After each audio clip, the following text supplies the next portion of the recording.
আজ আমি তোমাদের এই ডালের একটা রেসিপি করে দেখাবো।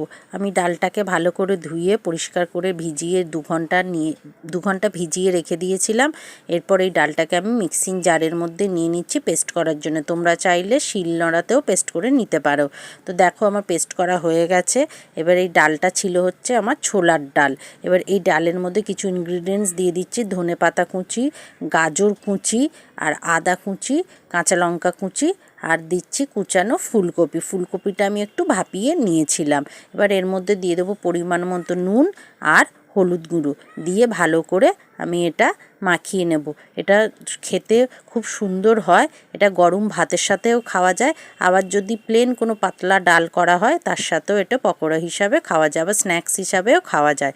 চলো, এটা আমার মাখিয়ে নেওয়া হয়ে গেছে। এবারে কড়ায় তেল গরম করতেও দিয়ে দিয়েছিলাম, তেলটা আমার গরমও হয়ে গেছে।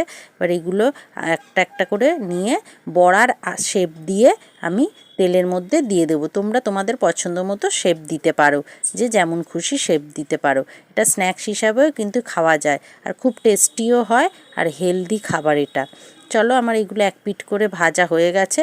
এবার আস্তে আস্তে করে আর এক পিঠে উল্টে দিই ভেজে নেওয়ার জন্য।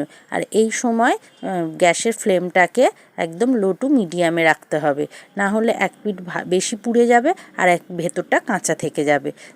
আর এক পিঠ করেও আবার উল্টে দিচ্ছি। এইভাবে উল্টে পাল্টে ভালো করে লাল লাল করে ভেজে নিতে হবে, যাতে মুচমুচে হয়। আর এটা খেতে খুব দারুণ লাগে, আর ছোলার ডাল দিয়ে করা তো খুব টেস্টিও হয়। তোমরা প্লিজ একবার এটাকে ট্রাই করবে, দেখবে খুব ভালো লাগবে। তোমাদের সাথে কথা বলতে বলতে দেখো এগুলো আমার ভেজে নেওয়া হয়েও গেছে। ভালো করে কিন্তু আমি উল্টে পাল্টে ভেজে নিয়েছি। নিয়ে দেখো এবার তোমাদের সামনে আমি সার্ভ করে দেখিয়ে দিচ্ছি। দেখো এত ক্রিস্পি আর মুচমুচে হয়েছে যে কি বলবো। আমি তো খাবার পর ভয়েস ওভার দিচ্ছি, খুব সুন্দর টেস্ট হয়েছিল। তোমরা প্লিজ একবার বাড়িতে ট্রাই করে আমাকে কমেন্টে জানাতে ভুলবে না। আমার চ্যানেলটা সাবস্ক্রাইব করে প্লিজ আমার পাশে থেকো, এরকম নিত্য নতুন ইউনিক রেসিপি পাওয়ার জন্যে। টাটা।